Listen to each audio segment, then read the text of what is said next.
Pak, Pak, dari mana? Dari mana ya? Ayo. Dari saya bingung asal saya. Saya dari Jakarta Barat, Pak. Perwil. Dari mana, Pak? Dari mana? Ada di mana?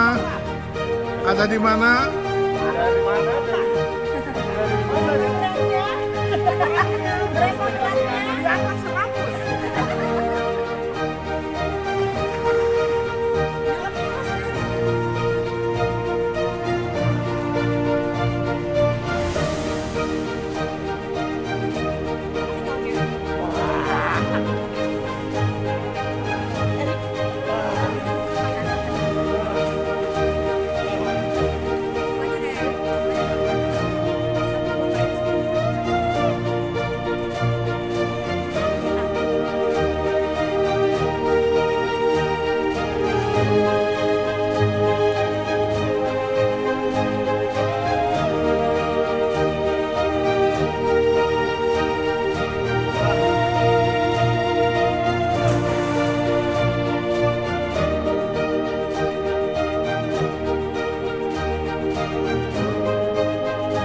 Pagi, shalom.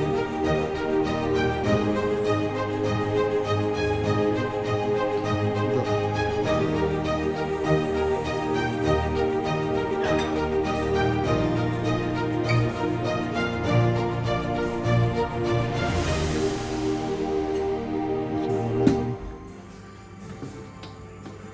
Bihun goreng.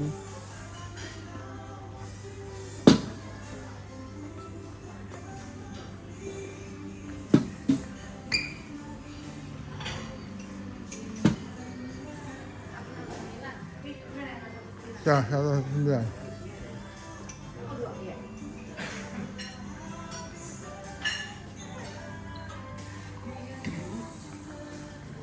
Shalom pagi, shalom.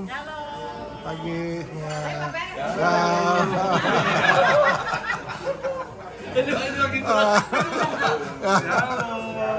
Oke. Halo, shalom, shalom pagi. Shalom. Ya, shalom pagi, Pak Shalom Peres. pagi. Gimana perjalanannya kemarin? Luar biasa. Wah, capek nggak? Enggak terasa capek. Yang tadinya kita berpikir bahwa karena perjalanan itu sekian jam dari Jakarta ke Jawa ini ke Jogja, kita berpikir waduh capek sekali dan bisa perasaan malas. Ternyata kami sampai di Jogja ini enggak terasa capek. Karena Pak Ripin banyak cara yang dibuat supaya kita mantap. enggak terasa capek. Dibuat kesaksian, dibuat manfaat. Kemana aja kemarin? Ke Solo, banyaklah tempat yang di Solo kita kunjungi, puas. Oh, Sampai ke Jogja. Oh, di Solo tempat apa tuh? Tempat apa? Ritek. Oh, gimana? Bagus? Bagus sekali. Kita di sana foto-fotoan. Oh, keren ya? Keren sekali. Oke, Pak. Oke. Ferdinand, Ibu Ana, gimana perjalanannya kemarin? Wah, mantap. Oh, capek nggak, Pak? Bagus. Capek nggak? Oke. Oh, capek nggak? Wah, lumayan. Oh, lumayan. Kemana aja kemarin? Kemarin kita foto-foto di Heritage Palace. Oh, bagus nggak? Bagus pemandangannya. Sangat. Terus kemana lagi? Terus selain itu kita ke mana? Makan ya? Ya, kita makan-makan. Oke. Siang dan makan malam. Makan malamnya oke, Pak? Oke. Oke ya. Habis makan malam kemana, Pak? Habis makan malam kita kembali ke hotel. Enggak. Gelato. Kita Oh, cobain makan. es krim tempo dulu. Gimana? Oke, es krimnya. Oke, dan harganya juga nggak terlalu mahal dibandingkan Gitu ya. Overall perjalanan sepanjang hari kemarin gimana? bagus. Terus juga tempat-tempat yang kita tuju juga sesuai dengan waktu, jadi kita nggak keburu-buru untuk pada saat ada sesi-sesi foto kita bisa memfoto semua yang ada. Oke, selamat makan. Ya, Shalom pagi Pak Aris. Gimana perjalanannya kemarin sepanjang hari? mantap, luar biasa. Oh, Capek nggak Pak? Enggak terlalu capek Pak. Oh, kemana aja? Ke Heritage. Heritage itu tempat apa Pak? Oh itu satu tempat bangunan lama yang kemudian itu bekas pabrik gula yang kemudian dijadikan tempat wisata di Solo. Oh, ada apa aja Pak situ? Di situ ada kendaraan antik. Oh. Kendaraan antik dan juga view-view untuk foto. Oh, foto ya? Yang sama. Bagus, spot fotonya bagus. Ya bagus. Bagus ya, keren ya. Keren. Ah. Terus habis dari situ kemana? Silakan Bu. Itu ke es krim apa itu namanya? Makan malam dulu atau makan es krim? Oh ya, makan malam dulu kita. Oh, makan malamnya gimana? Makan malamnya cukup enak, Enak ya. mantap. Terus makan es krim di mana? Di apa namanya sih? Gelato ya. Gelato ya. Tempo dulu ya. Mantap ya, Gelato Tempo dulu. Oh, gimana? Es krimnya oke? Wah, tidak bisa terlupakan. Oh, begitu ya. Sedap di lidah. Oh, new experience ya Pak ya? Yes. Tempatnya bagus. Tempatnya sangat memuaskan. Gitu ya. Rasanya? Rasanya luar biasa. Nah, gimana harganya Pak? Harganya lumayan lah. Itu ya, murah ya. Untuk sebuah makanan yang enak, es krim yang enak. Murah ya. Oke Pak. Shalom pagi Pak Apron. Pagi dong. Ya, gimana perjalanannya sepanjang hari kemarin? it's very wonderful. Begitu Ini ya. momen harus diulangin Pak sampai ke Israel. Amin. Kemana aja kemarin Pak? Wah, makan es krim keren, Oke. sulit ditemukan. Oke. Hanya ada di Tor Jogja. Wih, keren banget. Terus kemana lagi Pak? Kemana lagi? Heritage. Heritage. Wah, Ada apa Heritage Pak? ini keren banget ya waktu saya pegang burung hantu. Ternyata segede itu loh. Jadi kita lebih fashionable, kelihatan kayak artis tuh. Jadi foto tuh, baru gedungnya juga. Gitu Saya ya? pikir ini Indonesia ini kaya dengan burung, bukan keindahan alam dan apa namanya tuh? Punya Pak Apron punya burung. Oh iya punya. Tapi datang nikmatin wisata untuk Indonesia. Road trip. Capek nggak Pak sepanjang hari jalan? Oh enggak, karena kan kita happy. Iya. Oh, Itu tergantung acaranya dan itinerary-nya mantap. Setiap jam tepat, mantap, terisi dan isinya bermutu. Jadi kita nggak membosankan. oke Pak. Jadi ada kesaksian-kesaksian itu hebat. Jadi kita bisa kenal satu dengan yang lain siapa dia sebelumnya. Oke. Merdeka Pak. Ya, selamat Halo. makan Pak. Selamat pagi Pak Freddy. Selamat pagi. Shalom. Shalom juga. Gimana? Pagi makan telur supaya sehat. Oh. Ya. Gimana perjalanan kemarin sepanjang hari? Wah luar biasa. Gitu Duka ya? cita, ada kegembiraan yang luar biasa. Begitu ya. Capek nggak Pak sepanjang hari Nggak Jakarta? capek karena ketawa terus kita. Oh begitu ya. Karena pengurus Permil Barat ini jago-jago mengocok perut. Oh begitu ya Pak ya. Kemana aja Pak kemarin Pak? Kemarin, Ya. kemarin kita foto-foto di Heritage ya. Oh ada apa tuh Heritage Pak? Heritage itu seperti di Eropa. Oh gitu. Saya pikir Eropa, ternyata saya di Jogja. Oh bagus dong Pak ya. Wah bagus itu. Wah new experience ya Pak ya. Iya. Terus makan es lagi. Wah di mana tuh Pak? Makan es gelato. Oh Enak es gelatonya. gitu ya. Jadi teman-teman yang belum ke Jogja, saya promosiin ya. Makan es gelato, tempo dulu. Gitu ya Pak ya. Tapi mesti tour leadernya mesti yang dari Paripin ya. Oh gitu. Tambahin 2.500.000. Oke Pak. Oke. Selamat makan. Ya. Ya, shalom. Shalom. Izinkan kami memberikan kesaksian. Apa ya? Mulai dari saya, nanti istri, baru kita gabungkan. Biar panjang kita. Iya. Setengah jam. Oke, sesi pertama ini saya mau bersaksi tentang kebaikan Tuhan dalam hidup saya. Sampai akhirnya saya bertemu dengan istri terkasih, mantan pacar, ya, sehingga menjadi seorang istri yang mendampingi sampai selamanya. Berapa tuh berak? Iya. Pak, foto. Maklum ya, masih pengantin muda ya.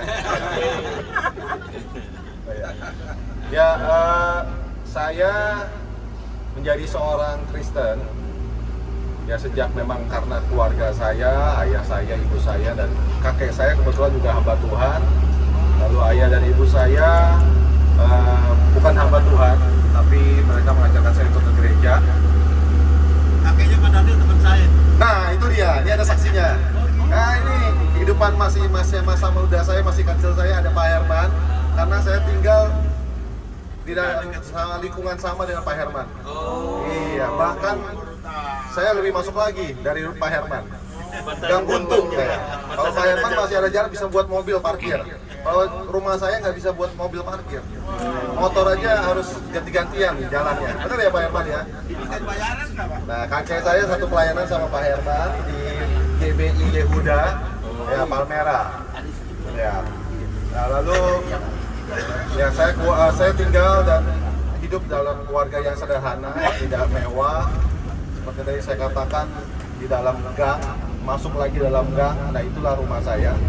Tapi kebetulan di dalam gang itu, namanya Gang Wegiok, atau Palmera Utara 1, Gang Wegiok. Jadi sekolah Regina Pacis ada di dalamnya, itu ada gang. Nah saya gang sebelah kiri. Nah di situ berbaurlah, bercampur antara semua etnis di sana. Dan ya saya hidup dalam lingkungan yang sederhana. Teman-teman saya juga, ya saya merasakan berteman dengan segala jenis dari background. Jadi saya suka sekali berbaur karena teman-teman saya juga, tetangga saya juga semuanya teman ya. Jadi nggak ada perbedaan kita. Ya, lalu kebetulan di tempat itu ada 2 gereja. Di maksud saya di gang itu ada 2 gereja. Dan saya ke gereja dua-duanya. Pagi saya ke gereja GBI, sore saya ke gereja Baptis namanya. Jadi saya tinggal dan besar dari 2 gereja yang pemahamannya bertolak belakang, ya. Beberapa prinsip yang bertolak belakang. Tapi itu memperkaya pengetahuan saya. Dari kecil ya saya hidup dengan nenek dan kakek karena ayah dan ibu dan ayah dan ibu dan adik-adik saya itu tinggal di Kalimantan, ikut ayah saya kerja di Kalimantan. Saya tinggal sama nenek dan kakek, jadi saya dididik beda generasi. Jadi dewasa, tua lebih dibanding teman-teman yang lain karena generasi yang berbeda. Tapi itu saya juga bersyukur sehingga saya bisa berteman dengan orang-orang yang notabene usianya lebih dari saya. Ya, mungkin saya saat ini ada yang paling muda ya, di bus ini adalah yang paling muda. Ya, Iya betul. saya belum kepala 4. Oh iya paling muda. Paling muda ya. Tahun ini kepala 4. Sini udah kepala 6 semua Pak. Hah? Sini udah kepala 6. Saya pikir kepala naga Pak. Ya. Bagus. Saya 3 orang bersaudara, yang punya 2 adik, dan kita terpisah beberapa tahun, masa-masa kecil kita terpisah, jadi saya terbiasa mandiri. Ya, kehidupan masa kecil umur 5 sampai 13 tahun ya lancar, aman semuanya, karena saya hidup dalam 2 gereja. Bahkan pendeta saya menawarkan saya, walaupun saya waktu itu SMP, kamu ikut-ikut aja sekolah Alkitab, karena tetangga saya itu gereja, dan itu ada sekolah teologi, dan ada seminari, dan juga mes ya. Jadi saya bergaul sama teman-teman dari sekolah teologi, kebanyakan itu dari Dayak ya, Kalimantan, terus dari Kupang juga. Nah, saya dari situ belajar juga tentang firman Tuhan. Memang dari pendeta saya melihat saya suka sekali untuk belajar. Lalu saya suka aktif di sekolah, persekutuan doa. Tapi mulai umur 17 tahun, nah inilah masa-masa gelap dalam hidup saya. Masa gelap. Tidak selamanya terang. Masa kegelapan. Nanti kita minta Pak Peres kesaksian lagi. Kita bandingkan Saya kegelapan. rasa semua juga pernah mengalami rasa kegelapan itu. Tapi sesungguhnya terang itu sudah datang. Dan mulai bandel 17 tahun. Ya, walaupun nggak bisa trek-trekan karena juga saya hidup dalam keluarga sederhana, nggak dikasih motor, baru punya motor juga pas saya kuliah. Dan kuliah itu pun juga saya putus kuliah karena beberapa hal ya, karena saya juga udah nggak suka dengan kuliahnya. Saya sempat mencicipi kuliah manajemen ekonomi selama 1 semester. Tapi di mana ya, saya tuh, Pak? boleh katakan, Di mana tuh, Pak? di BINUS, Bina Nusantara. Sebenarnya saya pengen jadi dokter, cita-cita saya waktu dari sejak SMA, tapi karena nggak kesampaian, karena masalah biaya, kata papa saya, udah yang gampang aja cari kerja, yang murah. Jadi dukun ya? Dukun. Ada ya Pak jurusan dukun ya? Ada. Lebih gampang dapat duit. Ya, jadi berarti Joni SD sarjana dukun dong.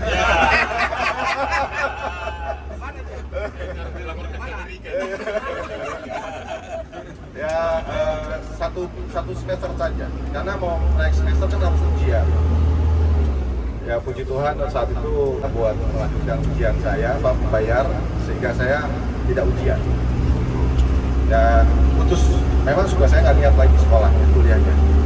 Saya ikut multi level marketing waktu itu sempat. Nah itu juga memotivasi saya untuk ya tidak menjelekkan multi level marketing, tetapi sebenarnya ada positifnya juga. Ya sehingga saya memutuskan untuk tidak lanjutkan kuliah, tapi aktif di situ dan kerja. Nah di kerja itulah makin terpuruk secara keimanan saya. Saya baru pertama kali ngerasain kerja, lalu sales ya. Kalau sales kan pasti dunia entertain customer. Pertama kali masuk diskotik, ya tentunya diskotik kita tahu di situ banyak hal, ya rokok, narkoba, dan wanita. Ya. Dan saya jatuh di situ. Nah, saya mencoba pertama kali narkoba karena customer saya bilang, ini kalau ke diskotik kalau nggak ada gini ya nggak pas nih. Akhirnya saya tanya-tanya teman saya pengalaman, oh ini dikasih ekstasi ya. Dan itu di ya zaman dulu tuh yang terkenal Crown, sekarang udah ditutup. Ya, terus saya karena saya baru tahu dan saya mencoba itu. Nah, ternyata itu terus membuat saya terikat sampai puji Tuhan hanya 1 tahun. Puji Tuhan hanya 1 tahun, tapi itu tidak bisa terlepas ikatan karena saya mau coba lepas, nanti teman saya yang lain ngajak. Jadi pergaulan itu sangat mempengaruhi, betul sekali seperti firman Tuhan yang katakan ya, pergaulan yang buruk merusak kebiasaan yang baik. Ya, jadi saya silih berganti. Weekend ini, malam minggu ini sama siapa, weekend depan beda lagi. Udah ada schedule-nya, saya pakai khotbah. Sudah diatur. Jadi sudah terjadwal. Dan bahkan pulang hanya nggak pulang ya. Jadi sampai pagi, dari malam jam 7 malam sampai pagi, besok paginya makan doang, sarapan, ya minum air kelapa, lanjut lagi ya jam 10 pagi. Jadi sempat seperti itu. Ya, lalu orang tua saya melihat nih kayaknya tidak benar, tidak beres. Ya, saya juga udah menjauh dari gereja, itu udah sangat jauh lah. Tapi tetap kadang-kadang saya masih ke gereja, jadi dalam keadaan teler-teler hari Minggu ke gereja. Masih. Ya, itu masih di Senayan itu, di mana namanya JCC. Ya. Lalu habis itu siangnya, malam sorenya pergi lagi. Jadi gereja hanya transit sebenarnya. Lalu setelah orang tua saya melihat ini kayaknya nggak benar hidup saya, mereka tahunya saya masih kuliah. Karena saya pagi pasti saya pergi, jadi tahunya saya kuliah. Jadi akhirnya mereka kirim saya ke negara lain. Dia tanya, ya, oh ya selain itu saya juga punya masalah dalam keuangan. Itu saudara kakak beradik lah ya, kalau udah masuk kehidupan malam, kalau nggak cukup duitnya, ya masuklah itu juga masalah keuangan. Ya kartu kredit semuanya habis, digesek, bahkan menyisakan hutang. Ya, lalu akhirnya orang tua saya tanya saya tadinya, mau kemana? Kamu mau ke Cina untuk belajar bahasa sambil cari kerja di sana, atau negara yang lain atau Singapura. Nah, saya pikir Singapura kan dekat. Saya belum pernah keluar negeri waktu itu. Lalu saya diizinkan ke Singapura, cuman membawa uang saku saat itu kalau dirupiahkan 5 juta rupiah. Nggak tahu mau tinggal di mana, mau kerja apa nggak tahu, pokoknya suruh pergi aja. Ya, saya itu tahun 2005 maksud saya. Saya mulai kerja itu kan tahun 2001, 2002, saya masuk kuliah 2001, 2002 saya bermasalah, sampai akhirnya 2005 saya pergi terbang ke Singapura. Ya, 2005 nggak tahu, pertama kali itu keluar negeri, saudara. Saya sampai di Singapura, ya terkagum-kagum. Saya masih ingat, saya masih pakai tas. Ya, saya nggak punya tas koper. Saya tanya sama saudara-saudara saya yang punya tas koper, ada dia kasih yang nggak dipakai lagi, itu udah sampai Singapura udah bodoh semuanya, udah rusak, resleting udah nggak bisa. Ya, terus hari pertama, kedua, ketiga saya masih nginep di tempat. Ya, saya lihat kan di situ ada kartu nama People's Spa Center. Biasa orang-orang kalau sakit berobat tunggunya di situ. Hari pertama, kedua, ketiga masih cukup uangnya. Saya pikir ini kayaknya udah mulai nggak cukup lagi. Saya tanya, cari-cari tempat, belum ada. Ya, dan saya belum kerja waktu itu. Akhirnya si nenek penunggu tempat itu orang Indonesia, dia bilang, kamu mau yang murah di mana? Ini di ruang tamu. Jadi saya tinggal tidur di ruang tamu. Di sofa bukan, di baliknya sofa. Jadi saya nggak tidur di sofa, tapi di baliknya sofa itu ya ada space dikit lah ya. Dia kasih tempat kasur rusak, situ saya tidur. Nah, sampai akhirnya puji Tuhan ada orang gereja Betani DCS ya, dari Singapura, yang memberikan saya pekerjaan. Itu juga ada mujizat Tuhan yang terjadi. Saya tinggal di apartemen lantai 21, saya ingat, maaf 26, tapi telepon itu adanya di lantai 21. Lantai 26 nggak ada teleponnya. Jadi teman saya bilang, kan saya nggak punya handphone kan. Kamu kalau, saya kenal teman karena dari teman saya juga di Jakarta, dia bilang nanti dia akan bisa bantu carikan kerjaan. Nah, jadi ada pekerjaan, biasanya di GBI sana itu mencetak warta di tempat percetakan, namanya Bandwidth. Nah, mereka mencari orang buat nyolongan, mencari orang untuk operator mesin fotokopi. Ya, dan bagian umum lah, antar barang, jilid. Nah, sekarang saya makanya bisa itu untuk jilid, fotokopi bolak-balik, masih ada lah yang punya. Ya.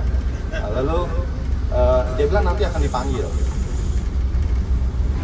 Nggak tahu kapan dipanggilnya. Itu kayak Tuhan yang memanggil tuh. Nggak tahu kapan panggilnya. Tapi di suatu siang, saya merasa saya turun ke bawah nih. Kayak saya lupa saya ngapain ya mau turun ke bawah. Atau saya mau ngobrol sama si neneknya atau bagaimana. Saya turun ke bawah. Ya, neneknya itu udah umur 75 tahun. Saya turun ke bawah.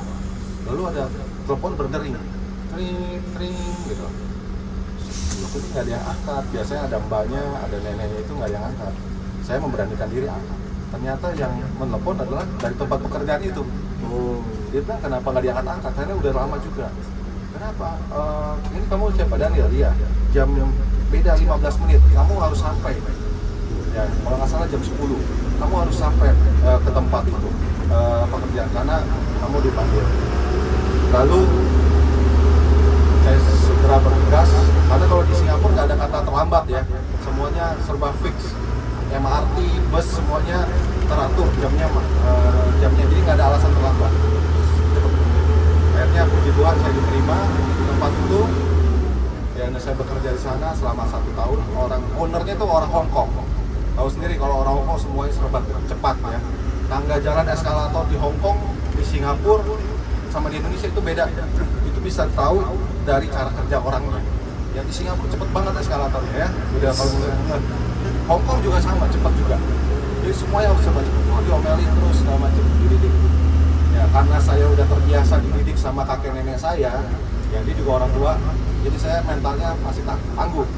Ya, tahu sendiri kalau didikan kakek nenek kan, jadi wah kasarnya, ngomongannya itu udah pulih sudah. Terus akhirnya saya memutuskan.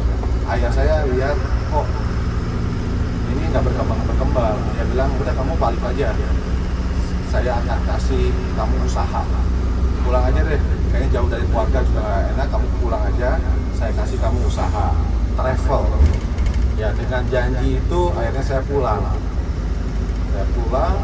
Oh ya mungkin saya perlu saksian juga. Disitulah saya menemukan kembali Tuhan. Karena saya jauh dari pergaulan yang jahat. Setiap minggu, seminggu 3 kali, 4 kali saya ke gereja. Karena aktivitasnya kan sama-sama orang-orang Indonesia adanya di gereja. Ya hari Rabu ada gereja, Selasa ada gereja, Sabtu gereja, Minggu gereja. Kegiatan saya itu. Dan puji Tuhan saya sampai melayani juga di sana sebagai usher. Nah itu juga ada ceritanya. Saya di sana tidak gampang. Setelah saya dapat kerjaan, nggak langsung gampang dapat langsung hidupnya enak gitu. Gaji saya juga terbatas. Akhirnya saya lanjutkan untuk tinggal, saya lanjutkan di satu tempat kos-kosan. Ya lumayan layak, tapi kamar mandinya di luar, it's okay. Tapi cukup buat kehidupan dari gaji saya cukup. Lalu ada satu hari di mana uang saya sudah tidak cukup lagi. Kesaksian gaji saya udah cukup, besoknya itu 2 hari lagi lah baru gajian. Nah sampai saya uang untuk makan aja nggak ada saudara-saudara. Sampailah hari Minggu mau ibadah. Bagaimana nih ibadah? Uang tinggal waktu itu kalau nggak salah $5. Ya. Pasti harus naik bus ke sana. Lalu ada persembahan. Lalu apalagi makan siang dan lain-lain. Seninnya baru saya gajian. Ya saya pikir kalau ke gereja bisa lah jalan kaki kan. Jarak dari tempat kos saya ke gereja itu, ke Hyatt, ke Orchard itu jalan kaki sekitar 10 km. Ya jadi kurang lebih saya jalan sekitar 1 jaman. Saya jalan dan pas lagi hari itu saya tugas usher.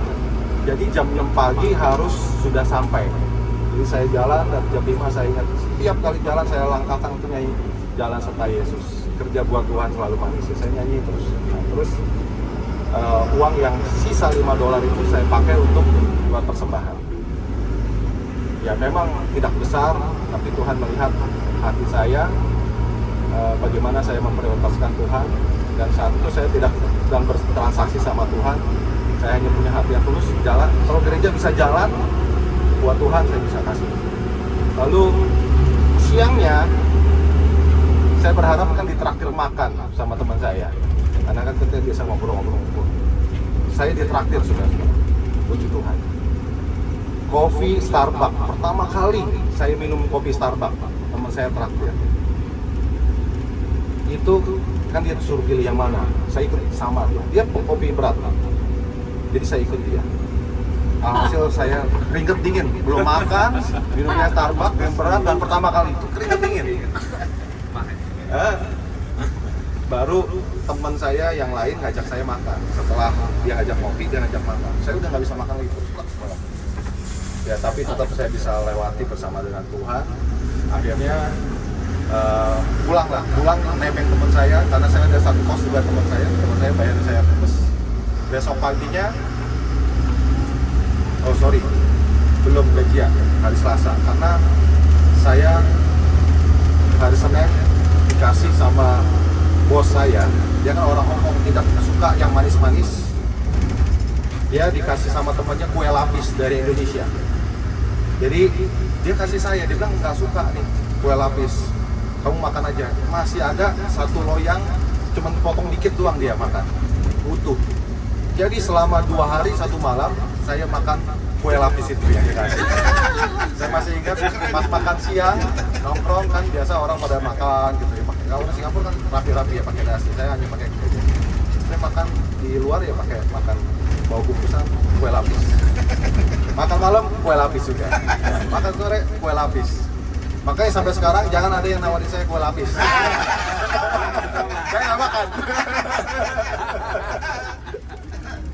Ya, memang manis banget lagi kue lapis ya. Jadi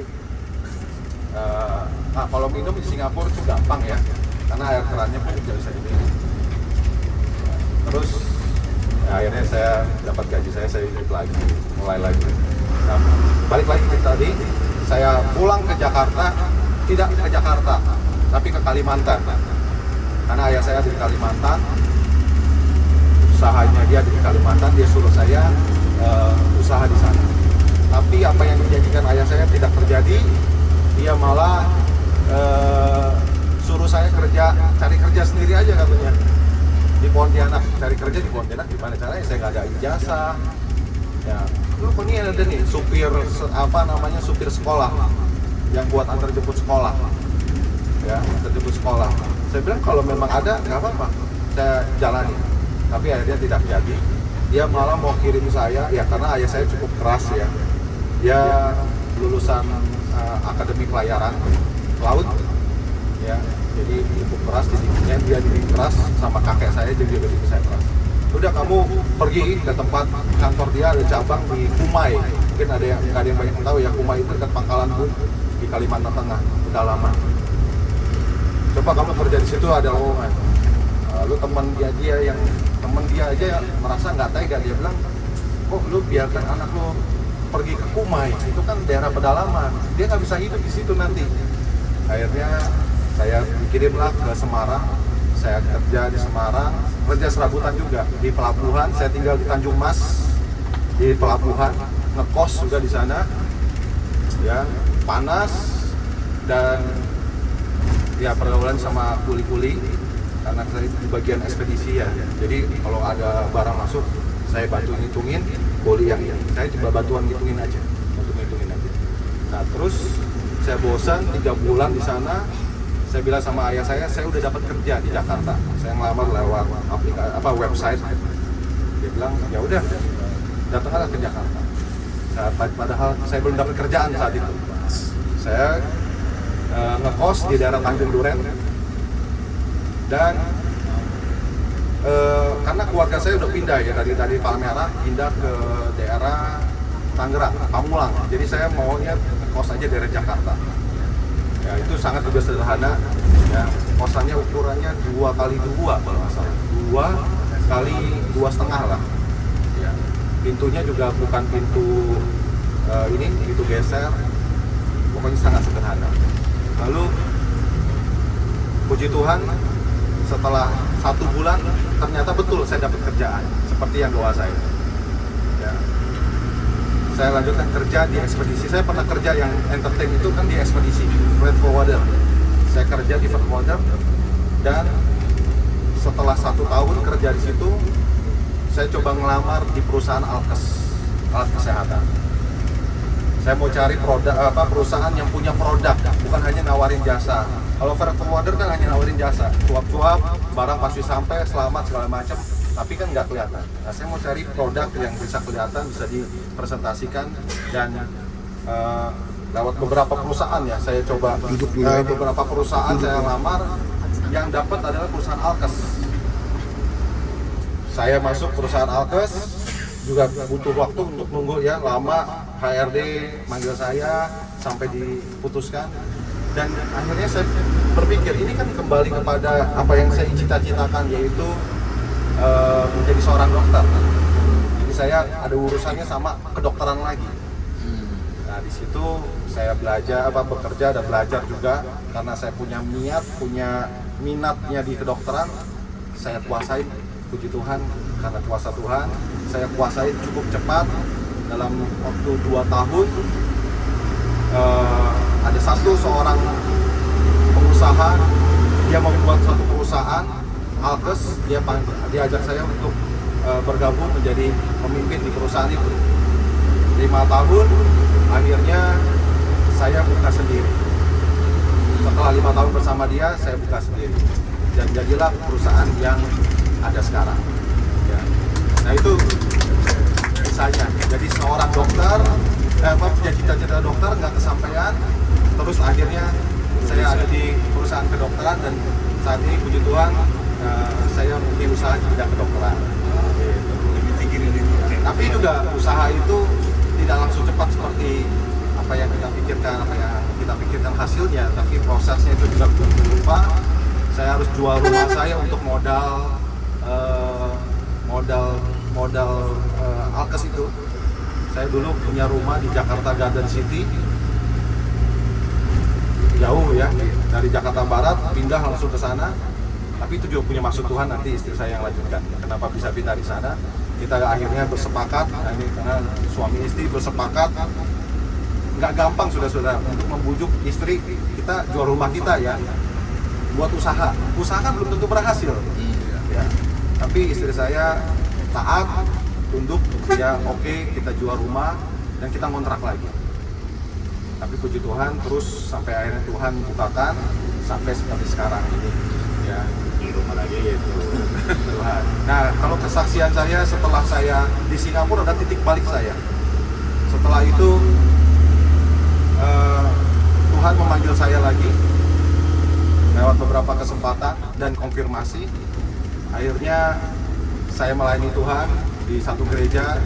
Paman saya itu pendeta ya, sudah mungkin kenal ya Pak Toto. Saya melayani di GBI Hall waktu itu. Sebelumnya kami di gereja besar. Lalu setelah beberapa lama kita putuskan untuk ayo kita layani aja di gereja tempat paman kita. Kita melayani di sana sampai beberapa waktu sampai akhirnya kami menjadi wakil gembala di sana.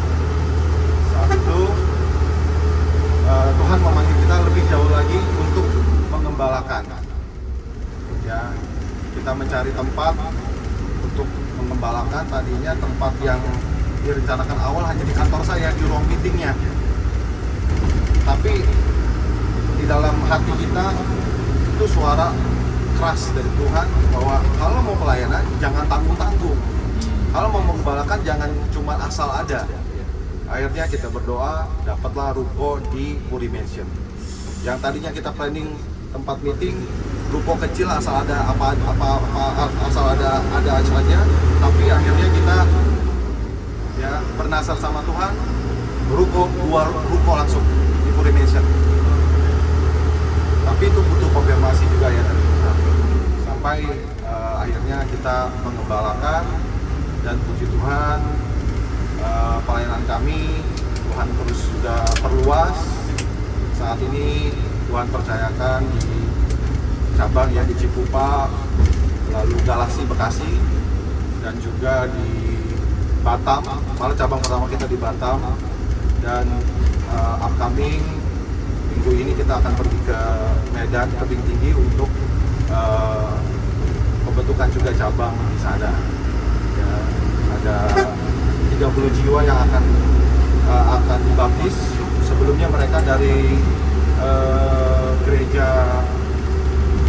Injili, di mana membaptis bukan dengan cara selam. Mereka menyerahkan diri untuk menjadi GBI, yaitu dibaptis secara selam. Kemudian juga nama Tuhan kita.